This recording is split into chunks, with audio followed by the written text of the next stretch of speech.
30 दिसंबर 2015 की रात पंजाब के लिए किसी आम सर्द रात जैसी ही थी। ठंडी हवा बदन चीर रही थी और लोग गर्म कपड़ों में खुद को लपेटे हुए अपने अपने घरों में आराम फरमा रहे थे। लेकिन इस ठिठुरती रात के सन्नाटे में एक गहरी साजिश पनप रही थी। अपने खौफनाक मंसूबों के साथ हथियारों से लैस जैश-ए-मोहम्मद के 4 आतंकवादी पाकिस्तान से बॉर्डर को पार कर पंजाब के पठानकोट में दाखिल हो जाते हैं। ये आतंकी इतने चालाक थे कि इन्होंने भारतीय सेना की वर्दी पहन रखी थी, जिसे देखकर कोई भी एक बार के लिए धोखा खा सकता था।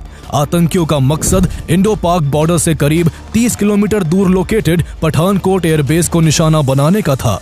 ये एयरबेस भारत के लिए स्ट्रेटेजिकली बहुत इंपॉर्टेंट है, जिसने पाकिस्तान के खिलाफ 1965 और 1971 की जंग में भी अहम भूमिका निभाई थी। आतंकी यहाँ आत्मघाती हमला करके यहाँ मौजूद भारतीय वायुसेना के फाइटर जेट्स को डिस्ट्रॉय करना चाहते थे। यहाँ तक पहुँचने के लिए आतंकी एक कार की तलाश में होते हैं, लेकिन अब तक सुबह हो चुकी थी और दिन की रोशनी ने उनके लिए खतरा बढ़ा दिया था।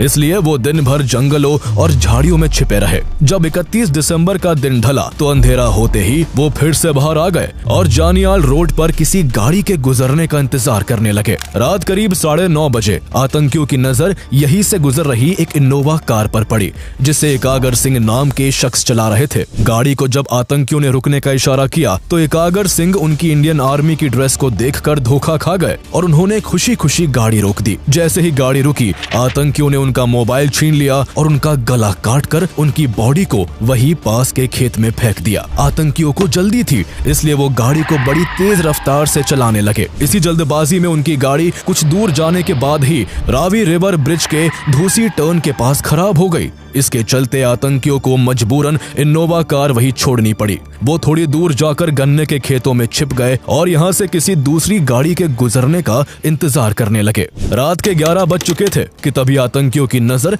एक दूसरी गाड़ी महिंद्रा XUV 500 पर पड़ी। ये गाड़ी पंजाब पुलिस के SP सलविंदर सिंह की थी, जो अपने दोस्त राजेश वर्मा और कुक मदन गोपाल के साथ एक दरगाह पर मत्था टेक कर वापस गुरदासपुर लौट रहे थे।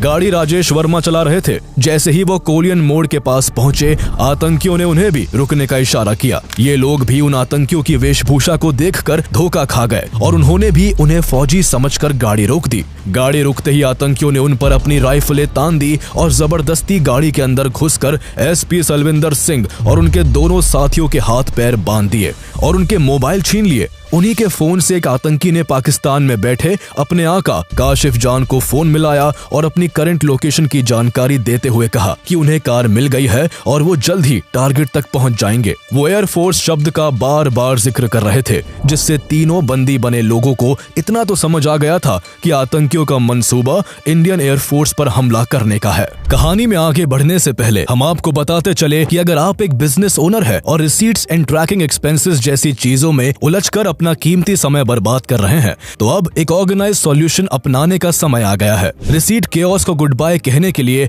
आप ओडू एक्सपेंसेस ऐप को यूज कर सकते हैं। ओडू एक all in one management software app है जो ढेरों कमाल के फीचर्स के साथ आता है। अब ओडू एक्सपेंसेस के साथ एक्सपेंसेस को सबमिट, मैनेज और अप्रूव करना बेहद आसान हो गया है। आप अपने खर्चों को लैपटॉप, मोबाइल या सिर्फ एक ईमेल से अपने तरीके से सबमिट कर सकते हैं। आपको बस अपने सभी खर्चों को एक रिपोर्ट में ग्रुप करना है ताकि अप्रूवल्स तेजी से हो सके। अगर आपको कहीं भी मदद की जरूरत लगती है तो चैटर या लॉग नोट में सीधे कमेंट कर सकते हैं।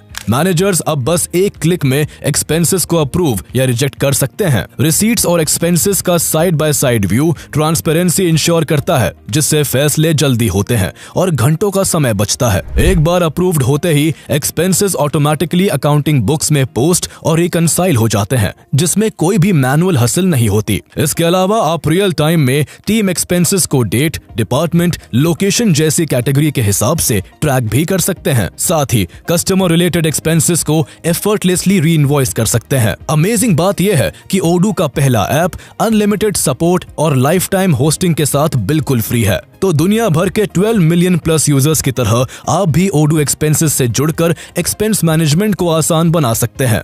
इसका लिंक आपको डिस्क्रिप्शन एंड पिन कमेंट में मिल जाएगा।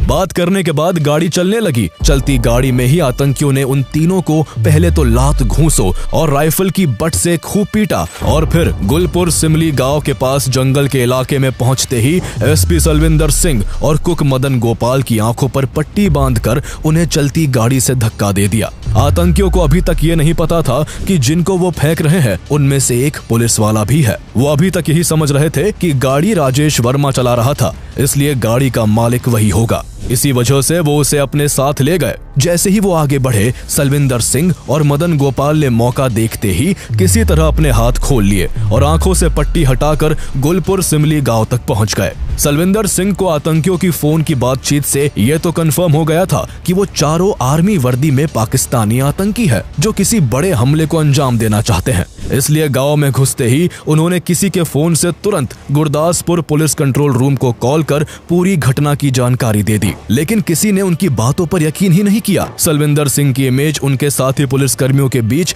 काफी खराब थी, इसलिए उन्होंने समझा कि सलविंदर पार्टी करके लौट रहा होगा और फिजूल की बातें बना रहा है। जब उन्हें किसी ने सीरियसली नहीं लिया तो सलविंदर सिंह ने 3:21 पर गुरदासपुर के एसएसपी को कॉल किया और उन्हें सारा माजरा बताया। उधर आतंकी लगातार राजेश वर्मा को पीट रहे थे और उसके फोन से पाकिस्तान में बैठे अपने हैंडलर से कांटेक्ट में बने हुए थे। उन्होंने राजेश को पीट पीट के बुरी तरह घायल कर दिया। जब उससे पूछा गया कि ये किसकी गाड़ी है, तब राजेश ने बताया कि ये पंजाब के एसपी सलविंदर सिंह की कार है, जिसे उन्होंने पीछे ही फेंक दिया। ये खबर जब फोन पर आतंकियों के हैंडलर्स ने सुनी तो वो गुस्से से आग बबूला हो गए। पुलिस वाला होने की वजह से सलविंदर उन्हें बड़ी थ्रेट लगा जो अथॉरिटीज को बताकर उनके पूरे प्लान को चौपट कर सकता था। इसलिए हैंडलर्स ने उन्हें तुरंत वापस जाकर सलविंदर सिंह और मदन गोपाल को दोबारा पकड़ने का आदेश दिया। लेकिन जब तक वो वापस उस जगह पहुंचे तब तक सलविंदर सिंह और मदन गोपाल अपनी जान बचाकर वहां से भाग चुके थे। दोनों को ना पकड़ पाने की बौखलाहट में आतंकियों ने सारा गुस्सा राजेश वर्मा पर उतार दिया। उन्होंने सुबह करीब 4 बजे बेरहमी से उसका चाकू से गला रेत दिया। आतंकियों को यकीन था कि कुछ ही देर में राजेश की मौत हो जाएगी, इसलिए उन्होंने उसको गाड़ी से बाहर निकालकर पास के खेत में ही फेंक दिया। इसके बाद आतंकी तो गाड़ी लेकर अपनी मंजिल की तरफ बढ़ गए, लेकिन बुरी तरह घायल राजेश वर्मा किसी तरह अपनी जान बचाने के लिए पास के ही गांव अकालगढ़ पहुंच गए, जहां से उन्हें हॉस्पिटल ले जाया गया, जहां उन्होंने पुलिस को सब कुछ बता दिया। इस बीच जिस पहले शख्स एकागर सिंह को आतंकियों ने मार डाला था, उनके देर रात तक घर न लौटने पर उनके परिवार ने पास के पुलिस स्टेशन में उनकी गुमशुदगी की रिपोर्ट दर्ज करवा दी थी। उधर एसपी सलविंदर सिंह भी बार बार बड़े बड़े पुलिस अधिकारियों से कांटेक्ट कर उन्हें आतंकी हमले के खतरे को लेकर आगाह कर रहे थे। कुछ ही घंटों में एक ही एरिया में लगातार एक ही तरह की घटनाओं की खबर से पुलिस हरकत में आ गई। इसके बाद पठानकोट से लेकर दिल्ली तक, जम्मू से लेकर उधमपुर तक और चंडीगढ़ से लेकर पंचकुला तक फोन की घंटियां लगातार बजने लगी। जल्द ही ये खबर होम मिनिस्ट्री, डिफेंस मिनिस्ट्री और प्राइम मिनिस्टर्स ऑफिस तक भी पहुंच गई। मानेसर, जहां नेशनल सिक्योरिटी गार्ड एनएसजी के एलीट कमांडोज बेस्ड है, वहां भी कॉल्स की भरमार होने लगी। जब 1 जनवरी 2016 को पूरी दुनिया नए साल की खुशियां मना रही थी, तब आतंकी हमले की संभावनाओं से इंडियन अथॉरिटीज के बीच हड़कंप मचा हुआ था और सभी ऑफिस में केओस की स्थिति बन चुकी थी। तुरंत देश की सभी सिक्योरिटी फोर्सेस और इंटेलिजेंस एजेंसीज को हाई अलर्ट पर रखा गया। सेना और पुलिस की टुकड़ियों ने मिलकर जल्द ही क्विक रिएक्शन टीम्स तैयार की, जिनके जांच करने पर उन्हें एकागर सिंह की गाड़ी और उनकी डेड बॉडी मिल गई। अगले कुछ घंटों के सर्च ऑपरेशन में एसपी सलविंदर सिंह की महिंद्रा एक्सयूवी गाड़ी भी मिल गई, जो लावारिस हालत में पठानकोट एयरबेस से मात्र 500 मीटर की दूरी पर खड़ी थी। सलविंदर द्वारा दी गई डिटेल्स और उनकी गाड़ी के पठानकोट एयरबेस के पास मिलने से अब साफ था कि आतंकियों का मकसद इस एयरबेस को निशाना बनाने का ही है। साथ ही इस दौरान इंटेलिजेंस एजेंसीज लगातार एसपी सलविंदर और राजेश के फोन्स को इंटरसेप्ट कर रही थी, जो आतंकियों के पास थे। एक कॉल में इंटेलिजेंस एजेंसीज ने आतंकियों को उनके हैंडलर से बात करते हुए सुना, जिसमें हैंडलर्स उनसे कह रहे थे कि जल्दी टारगेट तक पहुंचकर प्लेन्स और हेलीकॉप्टर्स को उड़ा दो। यानी अथॉरिटीज को अब ये भी पता था कि देश में आतंकी घुस आए हैं और ये भी साफ था कि हमला कहां होगा। लेकिन ताज्जुब की बात यह है कि इतना सब मालूम होने के बाद भी आतंकी न केवल पठानकोट एयरबेस में घुसने में कामयाब हुए, बल्कि वहां कई दिनों तक उन्होंने ऐसा आतंक मचाया जिसने देश और दुनिया का ध्यान अपनी ओर खींच लिया। मीडिया की सुर्खियों में केवल एक ही हेडलाइन थी, Pathankot airbase attack. This is big breaking news that is coming in on the Pathankot probe. Pathankot air force station पर जो आतंकी हमला हुआ है उसके बाद वो ऑपरेशन अभी तक जारी है। 62 घंटे होने वाले हैं इस ऑपरेशन को। At least 4 terrorists have been killed by security forces and 3 security personnel have lost their lives. Lieutenant Colonel Niranjan of the National Security Guard of the NSG died today while defusing explosives during the mopping up operations. Pathankot वायुसेना station पर आतंकवादी हमले में पाकिस्तान की तरफ उंगली उठ रही है। भारत ने पाकिस्तान को आतंकियों के पाकिस्तानी होने के सबूत भी दिए हैं। हमें हिंदुस्तान की तरफ से कुछ लीड्स मिली जिस पे हम तहकीकात कर रहे हैं। The joint investigation team from Pakistan arrived in the national capital on Sunday to probe the deadly terrorist attack on the Pathankot Air Force Base. Pakistan has formally registered an FIR in the Pathankot Air Base attack case as part of the ongoing investigation into that terrorist attack that killed 7 Indian personnel. The FIR has been registered against unidentified people. जब ये confirm हो गया कि आतंकी Pathankot airbase को target करने वाले हैं तो फौरन एयरफोर्स स्टेशन की सुरक्षा को बढ़ाया जाने लगा। कुछ ही देर में गरुड़ कमांडोज और डिफेंस सर्विस कॉर्प्स DSC की एक टीम स्टेशन के अंदर की सुरक्षा में तैनात कर दी गई। National security adviser Ajit Doval ने भी दिल्ली में army chief general Dalbir Singh Suhag, air chief marshal Arup Raha and intelligence bureau and RNAW के हेड्स के साथ एक हाई लेवल मीटिंग की। मीटिंग के बाद NSG की एक टीम को तुरंत पठानकोट के लिए एयरलिफ्ट करने का आदेश जारी कर दिया गया। इधर चारों आतंकी अभी तक पठानकोट एयरबेस में घुस नहीं पाए थे। वो पठानकोट एयरबेस की दीवार तक पहुंचने ही वाले थे कि तभी आतंकियों को उनके हैंडलर का कॉल आ जाता है। उनका हैंडलर उन्हें डांट कर कहता है कि वो चारों अभी तक एयरबेस में घुस क्यों नहीं पाए हैं, जबकि 2 लोगों का एक ग्रुप पहले ही टारगेट तक पहुंच चुका है। इसका मतलब था कि पठानकोट को दहलाने के लिए 4 नहीं बल्कि 6 आतंकी 2 ग्रुप्स में आए थे और पहला ग्रुप पहले से ही LOC को पार कर सभी की नजरों से बचते हुए पठानकोट एयरबेस में घुसकर छिपा बैठा था, जिनकी सिक्योरिटी फोर्सेस को भनक तक नहीं थी। चारों आतंकी अपने हैंडलर की डांट के बाद एयरबेस की बाहरी दीवार तक पहुंच गए। एयर स्टेशन के आसपास जंगली इलाका था और सुरक्षा के नाम पर स्टेशन की दीवारों के ऊपर केवल कंटीली तारों की फेंस लगी हुई थी। अंदर भारी संख्या में यूकेलिप्टस के पेड़ भी लगे हुए थे, जिन पर आतंकी क्लाइंबिंग रोप बांधकर एयरबेस की दीवार पर चढ़ गए और वायर फेंस को काट डाला। अगले ही पल किसी की भी नजर में आए बिना एक करके चारों आतंकी एयरबेस के अंदर दाखिल हो गए। एयरबेस के अंदर डिलैपिडेटेड MES स्टोर की बड़ी शेड्स रखी हुई थी और पानी की निकासी के लिए यहाँ बड़े नाले भी बनाए गए थे। आतंकियों को अपनी घिनौनी साजिश को अंजाम देने के लिए रात के अंधेरे का इंतजार था, इसलिए उन्होंने खुद को दिन भर के लिए इन शेड्स और नालों में छिपा लिया। अब पठानकोट एयरबेस के अंदर आतंकियों के 2 ग्रुप मौजूद थे। 2 लोगों का ग्रुप पहले से ही यहाँ कहीं लंबी एलिफेंट ग्रास में छुप के बैठा था, जबकि बाद वाला 4 लोगों का ग्रुप नालों में छिप गया था। आतंकी अपने साथ 50 किलो एक्सप्लोजिव, 30 किलो ग्रेनेड्स और तेजी से आग पकड़ने वाले जेल भी लेकर आए थे, जिससे वो यहाँ के टेक्निकल एरिया तक पहुंचकर वहां स्टेशन्ड MiG-21 fighter jets, Mi-25 and Mi-35 attack helicopters, missiles और ड्रोन समेत सभी जरूरी चीजों को डिस्ट्रॉय कर सके। इधर पठानकोट एयरबेस के गेट के आसपास क्विक रिएक्शन टीम और DSC के जवान पोजीशन लेकर आतंकियों से भिड़ने का इंतजार कर रहे थे। उन्हें इस बात का जरा भी अंदाजा नहीं था कि वो जिन आतंकियों का गेट पर बेसब्री से इंतजार कर रहे हैं वो पहले ही एयरबेस में घुस के बैठे हुए हैं। शाम तक यहाँ मेजर जनरल दुष्यंत सिंह की लीडरशिप में NSG के 160 कमांडोज की एक टीम भी आ पहुंची। सभी कमांडोज ने जल्दी अपनी पोजीशन ले ली। अब उन्हें बस उन आतंकियों का इंतजार था जिन्हें मिट्टी में मिलाकर वो पाकिस्तान को संदेश देना चाहते थे कि जब भी कोई भारत की सीमा में गलत इरादे से दाखिल होता है उसे उसकी कीमत अपनी जान देकर चुकानी पड़ती है। लेकिन आतंकी पूरे दिन बदबूदार नालों में चूहे की तरह दुबके रहे। जैसे ही रात हुई वो एक्टिव हो गए। अब उन्हें सही मौके की तलाश थी। इसके बाद 4 आतंकियों वाला ग्रुप हमले को इनिशिएट करने की जिम्मेदारी लेता है। 2 जनवरी की रात के करीब 3 बजे चारों आतंकी नालों से बाहर निकल आए और टेक्निकल एरिया की तरफ बढ़ने के लिए गरुड़ कमांडोज पर हमला कर दिया। अचानक हुए इस हमले से कमांडोज जब तक संभल पाते तब तक आतंकी गोलीबारी और हथगोले फेंकते हुए DSC के मेस तक पहुंच गए। वहां एक्स आर्मी रेसलर जगदीश चंद चाय बना रहे थे। उन्होंने जैसे ही आतंकवादियों को देखा वो फौरन अलर्ट हो गए। उन्होंने एक आतंकी से उसकी राइफल छीन ली और उसे वहीं ढेर कर दिया। लेकिन इससे पहले कि वो बाकी आतंकियों को रोक पाते, आतंकियों ने उन पर गोलियां बरसा दी और वो वहीं शहीद हो गए। इसके बाद बचे हुए तीनों आतंकियों ने मेस में घुसकर अंधाधुंध फायरिंग कर दी, जिससे डीएससी के 4 और जवान अपनी जान गंवा बैठे। अपने 5 साथियों की मौत से सभी जवान गुस्से से भर उठे। उन्होंने आतंकियों को एलिमिनेट करने और एयरबेस को उनसे फ्री करने के लिए यहाँ ऑपरेशन ढांगू शुरू कर दिया। पठानकोट एयरबेस लगभग 25 किलोमीटर में फैला हुआ है, जहाँ करीब 10,000 एयरफोर्स कर्मी अपने परिवार सहित रहते हैं। मेस से उनके घरों की दूरी काफी कम थी, इसलिए उन पर हॉस्टेजेस बनाए जाने का खतरा मंडरा रहा था। इस दौरान एयर स्टेशन में नाइजीरिया, अफगानिस्तान, बांग्लादेश और म्यांमार के 23 मिलिट्री ट्रेनीज भी मौजूद थे। एयरफोर्स को चिंता थी कि अगर इन ट्रेनीज को कोई नुकसान पहुंचा तो इंडिया को इंटरनेशनल लेवल पर काफी दिक्कतों का सामना करना पड़ सकता है। इसके अलावा एयरबेस के मेस से महज 500 मीटर की दूरी पर मौजूद टेक्निकल एरिया को भी सेफगार्ड करना मेन प्रायोरिटी था। दर्जनों Garud commandos and NSG commandos इस एरिया के चारों तरफ घेराबंदी बनाए हुए थे।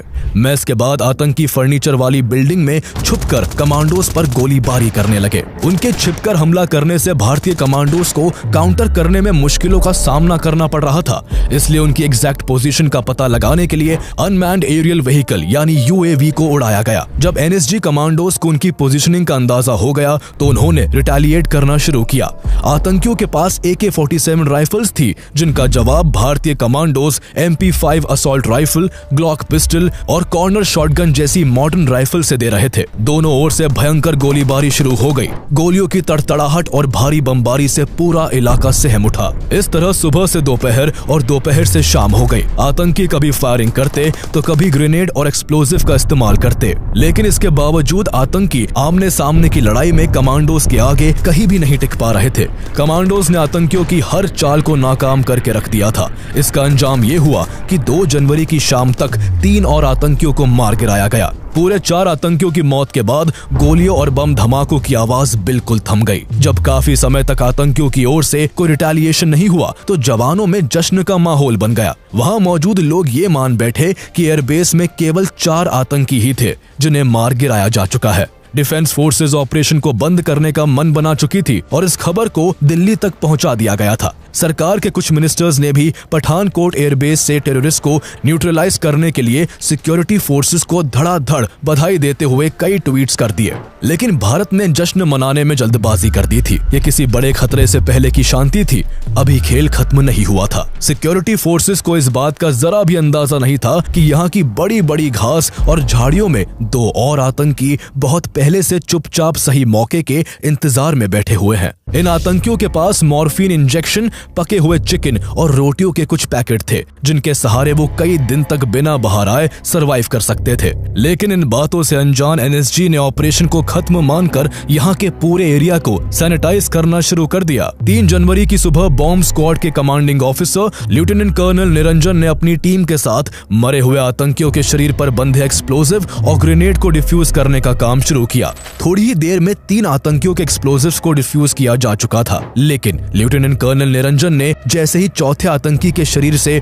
बम को डिफ्यूज करने की कोशिश की, आतंकी के शरीर पर लगा एक्सप्लोजिव ब्लास्ट हो गया। लेफ्टिनेंट कर्नल निरंजन ने बुलेट प्रूफ जैकेट पहन रखी थी, लेकिन धमाके की इंटेंसिटी इतनी ज्यादा थी कि उनकी जान नहीं बच सकी। इस विस्फोट से 5 अन्य कमांडोज भी बुरी तरह घायल हो गए। लेफ्टिनेंट कर्नल निरंजन के शहीद होने से पठानकोट एयरबेस एक बार फिर से सहम गया। इसी केओस का फायदा उठाकर अभी तक काफी समय से छिपे बैठे दोनों आतंकियों ने सुबह 10 से 11 बजे के आसपास एयरबेस के एक दूसरे ब्लॉक से अचानक जवानों पर गोलीबारी शुरू कर दी। इस ब्लॉक की पहली मंजिल पर 6 डिफेंस पर्सनल भी मौजूद थे। यदि आतंकवादी उन्हें हॉस्टेजेस बना लेते तो उनकी जान के बदले में वो भारत से बार्गेनिंग कर सकते थे। लेकिन किस्मत से आतंकियों को इसकी खबर नहीं थी, इसलिए उन्होंने इस ओर ध्यान नहीं दिया। उनका टारगेट टेक्निकल एरिया को तबाह करने का था। उनकी गोलीबारी से सभी जवान एक बार फिर से अलर्ट हो गए। साथ ही 80 कमांडोज की 2 और एनएसजी यूनिट्स को दिल्ली से पठानकोट एयरलिफ्ट किया गया। सबसे पहले उस ब्लॉक में फंसे 6 डिफेंस पर्सनल को सुरक्षित बाहर निकाला गया। इसके बाद एनएसजी और गरुड़ कमांडोज ने मिलकर पूरी बिल्डिंग को चारों तरफ से घेर लिया, लेकिन दोनों आतंकी फिर भी कमांडोज की पकड़ में नहीं आए। आतंकियों ने पूरे दिन कमांडोज को इधर से उधर उलझाए रखा। शाम हो चुकी थी और अंधेरा घिरने लगा था। ऐसे में जल्द से जल्द कार्रवाई करना जरूरी हो गया था। आखिरकार एनएसजी कमांडोज ने आतंकियों को रूम के अंदर ही कुचलने के लिए बस्टर टूल्स का इस्तेमाल किया और आतंकी जिस कमरे में छुपे हुए थे उसके दरवाजे उड़ा दिए। इसके बाद कमांडोज ने रूम के भीतर कैनन फायर किया, जिसकी चपेट में आकर दोनों आतंकी जल्द ही मारे गए। इन दोनों आतंकियों के खत्म होते ही पठानकोट एयरबेस पूरी तरह से सुरक्षित था, लेकिन कंट्रोल रूम इस सफलता की सूचना दिल्ली भेजने में इस बार जल्दबाजी नहीं करना चाहता था। एनएसजी कमांडोज ने एयरबेस के चप्पे चप्पे को खंगालना जारी रखा और लगातार कई घंटों की सर्च के बाद जब उन्हें सब कुछ सही लगा तो आखिरकार 5 जनवरी की दोपहर तक ऑपरेशन बंद कर दिया गया। बेशक 6 के 6 आतंकियों को मिट्टी में मिलाकर और टेक्निकल एरिया को सेफ रखकर भारत ने आतंकियों का प्लान फेल कर दिया था, लेकिन इसके लिए देश के 7 जवानों को कुर्बान होना पड़ा था। इनमें से गरुड़ कमांडो गुरसेवक सिंह भी थे, जिनकी शादी को मात्र 45 दिन ही हुए थे। अपने जवानों की शहादत से पूरा देश शोक में डूबा हुआ था। सरकार इस हमले के लिए जिम्मेदार एक एक आतंकी को बेनकाब करना चाहती थी। इसलिए जब पठानकोट एयरबेस में आतंकियों को न्यूट्रलाइज करने के लिए जवानों का ऑपरेशन ढांगू चल रहा था, उसी दौरान पंजाब पुलिस एसपी सलविंदर सिंह और उसके दोनों साथियों राजेश और मदन गोपाल से पूछताछ कर रही थी। पुलिस जानना चाहती थी कि जिन आतंकियों ने एकागर सिंह को गला काट कर मार डाला था, उन्होंने सलविंदर को आखिर कैसे इतनी आसानी से छोड़ दिया। सलविंदर सिंह की इमेज पहले से ही पुलिस महकमे में खराब थी। वहीं उन्होंने इंटेरोगेशन के दौरान भी कई बार अपना बयान बदला, जिस कारण पुलिस को उन पर शक था। हालांकि बाद में उन्हें इस हमले से क्लीन चिट दे दी गई। इसके बाद इस हमले की जांच का जिम्मा नेशनल इन्वेस्टिगेशन एजेंसी यानी एनआईए ने संभाला। एनआईए ने पूरे पठानकोट एयरबेस की काफी बारीकी से जांच की, जिसमें एनआईए की टीम को एयरबेस के वेस्टर्न साइड से फेंस कटर, रोप, वूलन कैप और ग्लव्स मिले, जिसके सहारे आतंकियों ने एयरबेस में घुसपैठ की थी। एनआईए को नाले में कुछ जूतों के निशान भी मिले, जो मारे गए आतंकियों के जूतों से मेल खाते थे। साथ ही एजेंसीज ने आतंकियों की कॉल्स को इंटरसेप्ट करके पता लगाया कि सभी आतंकी पाकिस्तान से आए थे और इस पूरे हमले की योजना जैश-ए-मोहम्मद के सरगना मौलाना मसूद अजहर और उसके भाई मुफ्ती अब्दुल रऊफ असगर ने बनाई थी। हमले के दौरान उन्हें पाकिस्तान से काशिफ जान गाइड कर रहा था और उनकी 6 महीनों तक बहावलपुर में अशफाक अहमद और हाजी अब्दुल शकूर ने ट्रेनिंग करवाई थी। जैश-ए-मोहम्मद ने उन 6 आतंकियों की मिलिट्री जैसी सख्त ट्रेनिंग के बाद पठानकोट एयरबेस को दहलाने के लिए एक आत्मघाती मिशन पर भेज दिया था। लेकिन जैश-ए-मोहम्मद का मकसद इस तरह केवल भारत के एयरबेस को नुकसान पहुंचाने का नहीं था, बल्कि जैश इस बार एक तीर से 2 निशाने लगाना चाहता था।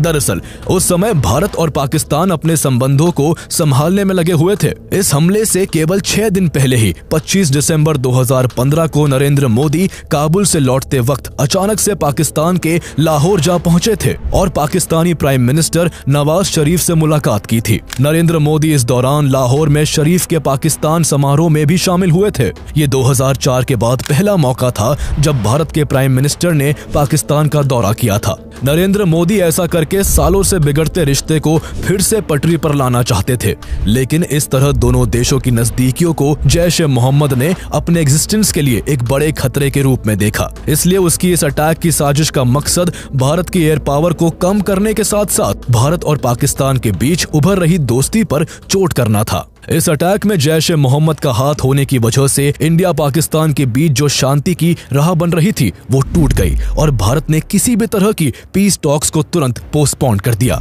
इंडिया ने पाकिस्तान पर टेररिज्म के खिलाफ एक्शन लेने का प्रेशर बनाया, जिसके चलते पाकिस्तान ने कुछ कार्रवाई भी की और जैश-ए-मोहम्मद के कई मेंबर्स को अरेस्ट कर लिया। मसूद अजहर को प्रोटेक्टिव कस्टडी में रखा गया, हालांकि उसे कहाँ रखा गया है इसकी जानकारी किसी को नहीं दी गई। आगे चलकर इनसफिशिएंट एविडेंस का हवाला देकर पाकिस्तान ने मसूद अजहर को रिलीज कर दिया, जिससे भारत की नाराजगी और बढ़ गई। भारत ने जब पाकिस्तान पर और प्रेशर डाला तो पाकिस्तान ने हमले की जांच के लिए मार्च 2016 में अपनी एक 5 सदस्यीय जॉइंट इन्वेस्टिगेशन टीम को भारत की परमिशन से पठानकोट भेजा। 3 दिन तक पाकिस्तान की इन्वेस्टिगेशन टीम ने यहां से कई एविडेंस कलेक्ट किए और इस दौरान कुछ विटनेसेस के स्टेटमेंट्स भी रिकॉर्ड किए। इसके बाद अपनी जांच पूरी करके ये टीम वापस पाकिस्तान लौट गई। पाकिस्तान पहुंचते ही इस टीम में शामिल लोगों ने अपना असली रंग दिखाना शुरू किया और ये दावा किया कि यह अटैक इंडिया द्वारा किया गया फॉल्स फ्लैग ऑपरेशन था, जिसका मोटिव केवल पाकिस्तान को बदनाम करने का था।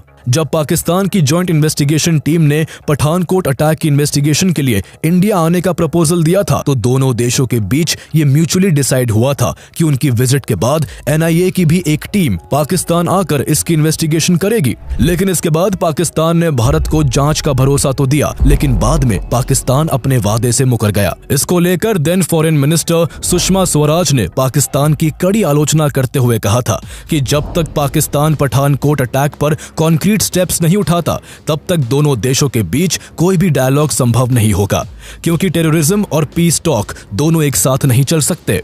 हालांकि पाकिस्तान ने फिर भी कोऑपरेट नहीं किया। भले ही पाकिस्तान के कोऑपरेट ना करने से इंडियन गवर्नमेंट का रुख उसकी तरफ फिर से सख्त हो गया था, लेकिन इस पूरी सिचुएशन में इंडियन सिक्योरिटी सिस्टम की लापरवाही को लेकर भी सवाल उठ रहे थे। हमले के पहले तक पठानकोट एयरबेस की सुरक्षा काफी कमजोर थी। एयरबेस की दीवार के चारों ओर गश्त के लिए कोई सड़क नहीं थी और उसकी दीवार कई जगह से सिविलियंस के मकानों से सटी हुई थी। हैरानी की बात यह थी कि इसके बावजूद एयरफोर्स ने इस एयरबेस के आसपास एनक्रोचमेंट रोकने का कोई प्रयास नहीं किया था, जिस कारण आतंकियों द्वारा यहां किसी भी वक्त एक बड़ा हमला पॉसिबल था। भारत की इंटेलिजेंस एजेंसीज महीनों से भारत पर कोई बड़े आतंकी हमले की आशंका जता रही थी और हमले से कुछ महीने पहले तक भारत में पाकिस्तानी इंटेलिजेंस एजेंसी ISI के कई एजेंट्स अरेस्ट किए जा चुके थे। पठानकोट हमले से केवल एक महीने पहले BSF के हेड कांस्टेबल अब्दुल रशीद को ISI के लिए जासूसी करने के जुर्म में दिल्ली पुलिस ने जम्मू एंड कश्मीर से अरेस्ट किया था।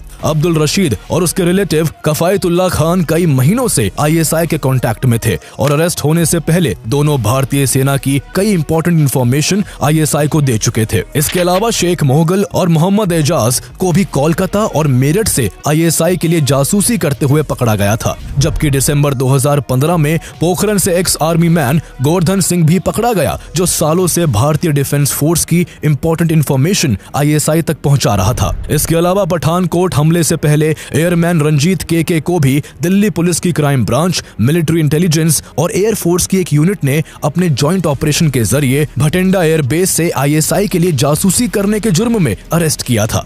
रंजीत KK, जो 2010 से ही भटिंडा एयरबेस में तैनात था, उसे दामिनी मैकडॉट नाम की एक महिला ISI एजेंट ने फेसबुक पर हनी ट्रैप में फंसाया और उसका इस्तेमाल भटिंडा, पठानकोट, अमृतसर, आगरा, अंबाला और श्रीनगर के एयरबेस की सेंसिटिव इंफॉर्मेशन हासिल करने के लिए कहा। अरेस्ट होने से पहले तक रंजीत KK कई एयरबेस की फाइटर एयरक्राफ्ट की संख्या और ट्रांसपोर्टेबल रेडार यूनिट्स की एग्जैक्ट लोकेशन की जानकारी ISI तक पहुंचा चुका था। ISI ने उससे western and northern air commands में चलने वाली लाइव एयर एक्सरसाइजेस और इंडिया रशिया मिलिट्री एक्सरसाइजेस से जुड़ी जानकारी भी मांगी थी, लेकिन उससे पहले ही वो गिरफ्तार कर लिया गया था। एक साल में इतने बड़े स्केल पर देश से ISI के कई एजेंट्स के पकड़े जाने से स्पष्ट था कि Pakistan based terrorist organisations Indian airbase पर जरूर कोई बड़ा हमला प्लान कर रहे थे। हमले से पहले इंडियन डिफेंस फोर्सेस के पास SP सलविंदर और राजेश वर्मा की गवाही से लेकर उनकी कार का आतंकियों द्वारा पठानकोट एयरबेस के केवल 500 मीटर के दायरे में खड़ी करने तक कई इंफॉर्मेशंस थी,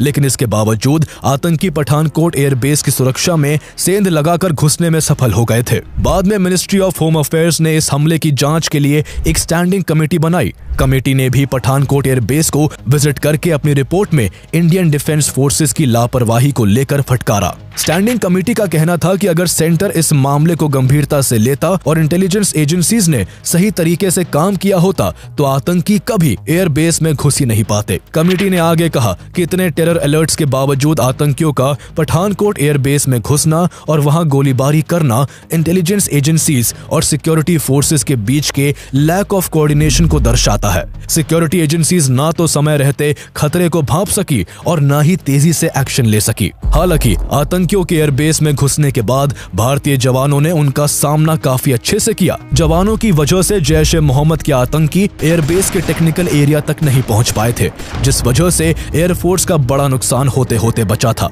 जैश ए मोहम्मद का यह मंसूबा भले ही नाकाम रहा, लेकिन वो जो दरार भारत और पाकिस्तान के बीच चाहता था, वो दरार इस हमले के बाद दोनों देशों में फिर से आ चुकी थी। जैश ए मोहम्मद यही नहीं रुका, बल्कि इस हमले के केवल 8 महीने बाद उरी अटैक और करीब 3 साल बाद पुलवामा अटैक को अंजाम देकर उसने दोनों देशों के बीच तनाव की एक गहरी खाई खोद दी। भारत ने भले ही पठानकोट अटैक के जवाब में पाकिस्तान और जैश-ए-मोहम्मद के खिलाफ कोई मिलिट्री एक्शन नहीं लिया, लेकिन उरी अटैक और पुलवामा अटैक के जवाब में भारत ने दुश्मन के घर में घुसकर उसको सबक सिखाया। उरी अटैक और पुलवामा अटैक की पूरी कहानी आप हमारी पिछली वीडियोस में देख सकते हैं। दोनों के लिंक्स आपको डिस्क्रिप्शन में मिल जाएंगे।